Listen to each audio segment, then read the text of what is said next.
The Iraqis have 20 years of battle-tested fighters that have been in the thick, and they have one common synergy with the Iranians.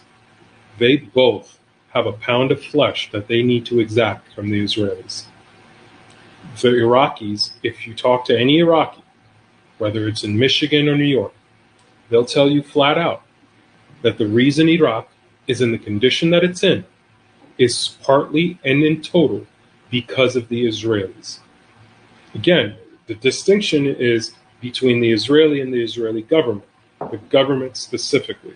And again, 20 years of battle-hardened fighters being armed directly from not only the Iraqi government, but also the Iranian government, crossing over through Syria, picking up fighters there, coming down from the north into Lebanon, crossing the Natanz, and waging total land and guerrilla warfare.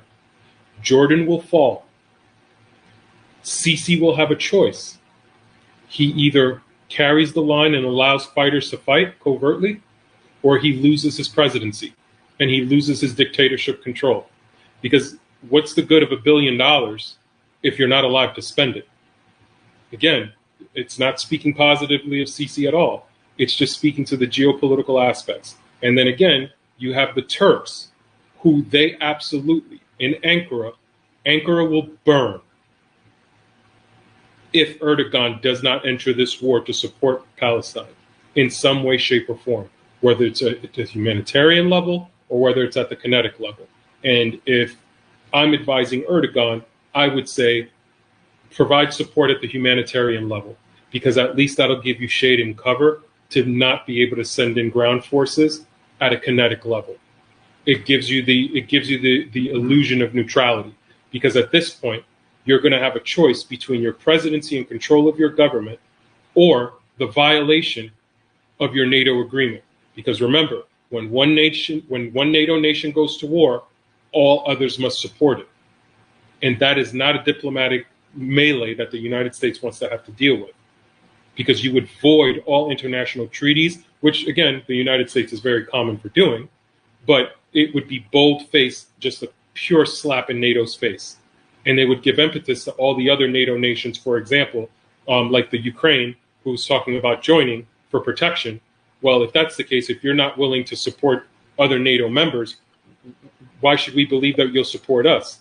The Swiss, for example, who have long-standing neutrality, what gives you the idea that you'll support us? It's something that the United States, who, in my opinion, is not in a position to negotiate with, because who do we have? We have somebody like Blinken. That's our top diplomat. You kill 3, 12 will spawn up. Mm-hmm. You kill 12, 24. This is a fundamental compound interest equation. You can see what that has yielded us in Gaza. You killed, potentially, in their words, 10,000 Hamas fighters. Look at what has stood up. Hamas has swelled its ranks. And those men that pulled their kids from underneath burning buildings with their skulls crushed, you're not going to be able to tell them, hey, let's just calm down. They want their pound of flesh, and they rightly will deserve it. And you're not going to be able to put that toothpaste back in the bottle. This has reached a point where there is no turning back. They have reached this escalation point. And I think that Bibi knows it. And this is why he's pushing forward with this. Because whether he wants to or not, they're not going to stop. If Israel pulled out of Gaza today, if Israel pulled out of the West Bank today, that would not stop the Palestinians.